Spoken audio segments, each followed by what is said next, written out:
3 minutes in. Magic with possession. Paolo Banchero, they're going to call a foul on Draymond here, and Legler doesn't like it. Bad call. Listen, I agree. It's a bad call. That's a incidental contact, but Draymond, he doesn't like it. Here, right after that, this play happens, and now Draymond Green loses complete control of his emotions. That was 20 seconds later. Banchero driving on Andrew Wiggins. They called the foul on Wiggins. And so now we'll stay with it here, Jay, as he begins to argue, and then he just won't stop. Yeah, I just don't know. He's making his case, but then afterwards, after he receives a tech, he continues to yap off at the mouth.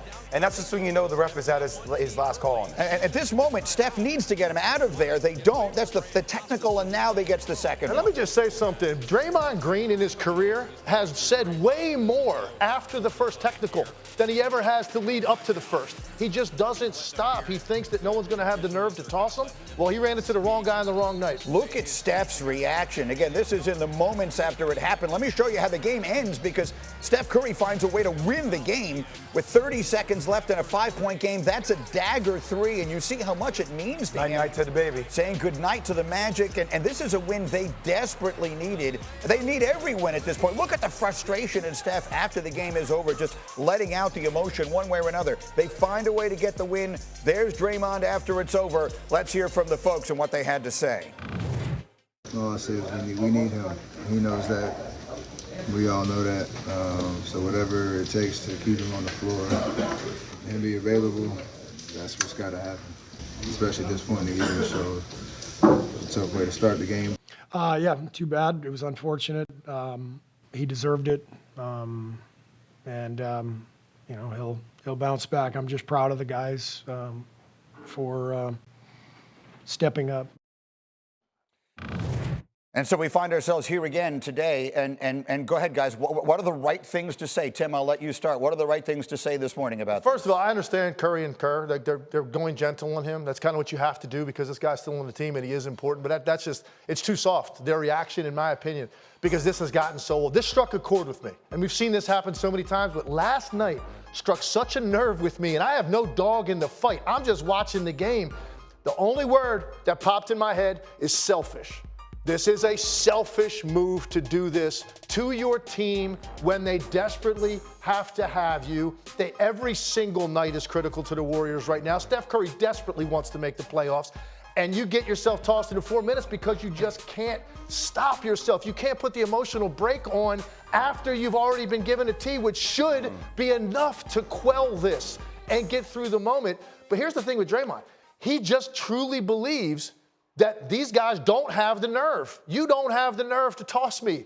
And at some point, you get a guy on a certain night, they've had enough. And I do appreciate Kerr saying, you deserved it. Yeah. I appreciate that because a lot of times they haven't said that in the past, and he absolutely did. That's just an absolute selfish move to leave your teammates out to dry on a night when you have to have a win. I feel this. Sometimes we've all been in relationships where you get to a certain point where you're mentally exhausted and you say, I'm over it. Like, I'm over it. I'm done with it. And I kind of feel like Steph and Steve Kerr are at that point where they're over it. Look, Draymond Green is a very special player. Everybody understands that. But he pushes the envelope too far.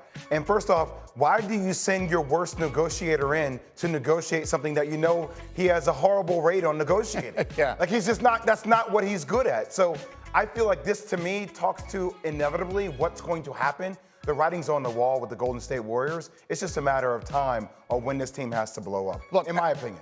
The last thing in the world I want to do is blame anyone else for something that he did. Clearly, this is on him first, last, and always. But there's like a 40-second span there after the first technical where he's still standing there yelling. Someone, I don't know who, needs to literally just grab him and start pulling him away. And they're all standing there and watching this. Again, I'm not blaming others for what he did wrong, but I'm saying they let him keep standing. It's a car accident, though, every single time. You rubberneck every single time, and every single time, Greeny. After a while, I'm tired of telling you stuff I've been telling you all the time. It's the same thing over and over and over again. I agree with him because I think what happens, just like you said, they're worn out. They're worn out even in the moment. They're worn out.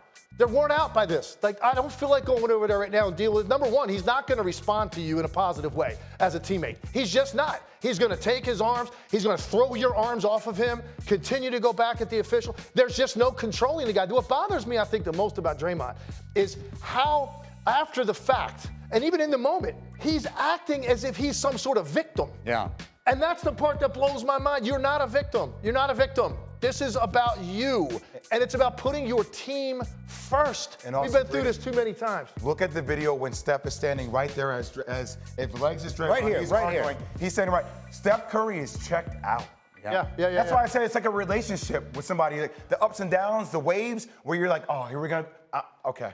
Just go ahead and do whatever the hell you have to do, man. That's one of the few Get it out of times your I've system. seen Steph react like that in the moment. Right when it happened, Steph Curry was just standing there staring off. That's what I'm saying. Right into a crowd, like chewing on his mouthpiece, just staring. And then he bent over and Steve Kerr came over. It almost looked like Steph Curry was like physically ill because Steph's saying, we're 4 minutes in. This is a really good team we're playing.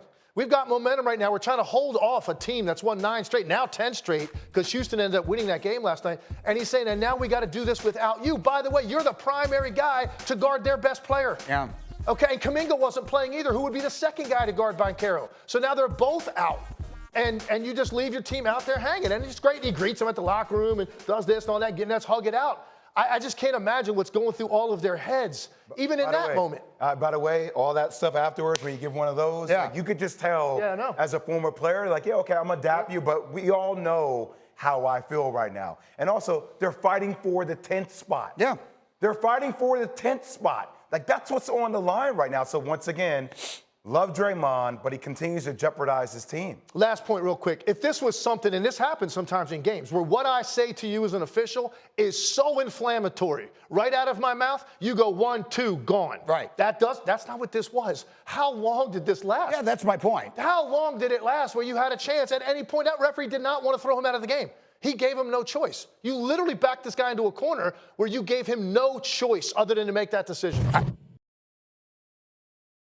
We're back on Get Up, and as we approach the bottom of the hour, we go back to our top story of the morning. We had a lot of things planned this morning, and then this happened again. Draymond Green, 4 minutes, less than 4 minutes into last night's critical game for the Warriors in Orlando, thrown out for arguing 2 technicals as you see him tossed from the game, a game that the Warriors would ultimately find a way to win late in the action. But the big storyline here continues to be Draymond, and again, Tim Legler and Jay Williams, lots of folks joining us here at the bottom of the hour who were not here at the beginning of the conversation.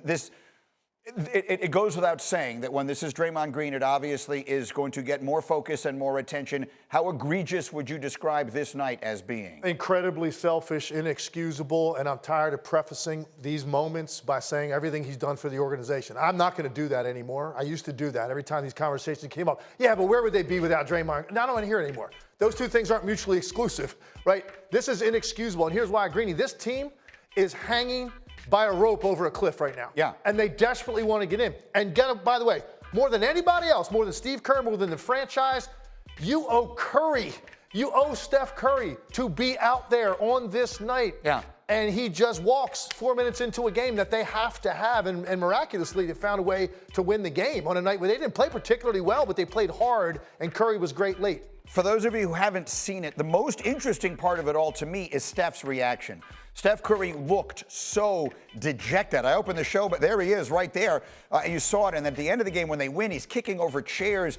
So Draymond got ejected, and Steph looked dejected, and that felt like it was very different from previous incidents with him. I've been around Steph Curry since his time at Davidson. Legs, you spent time with him. He's always an upbeat person. He's always excited about the opportunity. That's the face of somebody who is exhausted. They're mentally exhausted. He's checked out on Draymond Green. You even saw at the end where he comes out of the tunnel, Draymond's going night-night. He daps him, but he just keeps walking like it's the same old story again. And the one thing I'll say about it, too, as it relates to Draymond, is diminishing returns.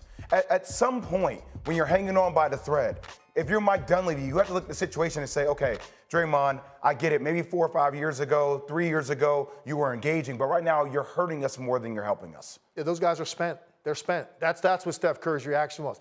Absolutely worn out by all of this. And now here they find themselves in this tunnel vision of a stretch of games to end the season, trying to hold off a team that's trying to run them down from behind, that is red hot in the Houston Rockets.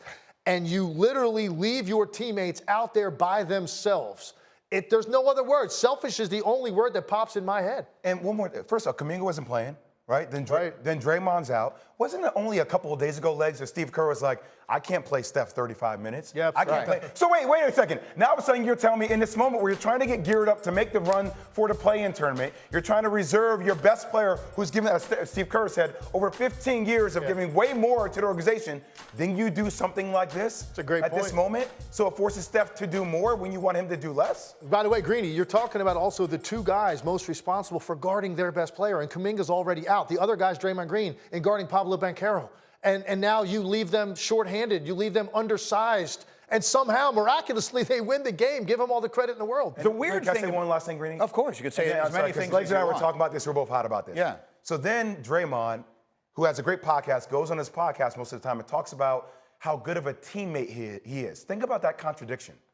Like, he's always talking about how all the things he stands up for his team, but yet he continues to show consistent behavior at not thinking about his teammates when he's actually on the floor. It's the greatest contradiction. It's a sample of the best teammate you could possibly have and the worst, because he operates in his own world of his own emotions at times that absolutely do not put the team first. And it's a team sport. This is tennis. Go ahead, man. Vent at the line, judge all you want. Right. You're the only person that's going to pay the price. You play golf, great. Scream at your caddy. You're not going to pay a price. This is a team sport. Right. They're counting on you. And by the way, number 30 has put rings on fingers and money in bank accounts. And that guy needs you out there.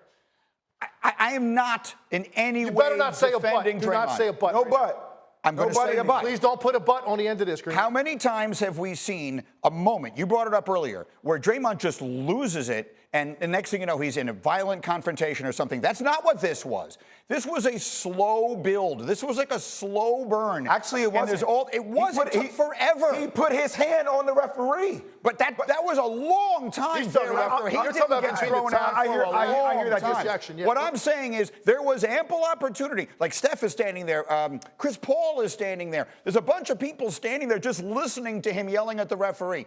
And you're going to tell me that they're just too exhausted of this to do it. But someone, I think, needs to, recognizing what's happening here, turn around and just forcibly move him away. You know how many times they've tried to do that, though, over the course of his I career? know, but he's not out of control in this you're case. saying there's time for an intervention. And I'm saying that those guys are acting like, the rest of that team is acting like, you got that friend that every time you go out, you're hanging out, the guy wants to get in a fight with somebody. There he goes again. At some point, you let him get his ass Go kicked. ahead. Yeah, there we go. No, you're 1,000%. And like, hey, what do you want me to do? And by the way, Green, Right. I hear you on the slow burn on that. I can yell at Tim all day long. As soon as I go like that, right. As soon as I put my hands on him, right. That's a different thing. Again, I'm not questioning him getting thing. thrown out. I'm just saying it wasn't like an instantaneous moment in this case where all of a sudden he's got someone by the neck. He's just yelling, and I felt like someone could have gotten in there and just said, get the hell out of the way. And to your point, maybe that just illustrates the degree to which these guys just can't take it anymore. All right, so there's more on that as we go.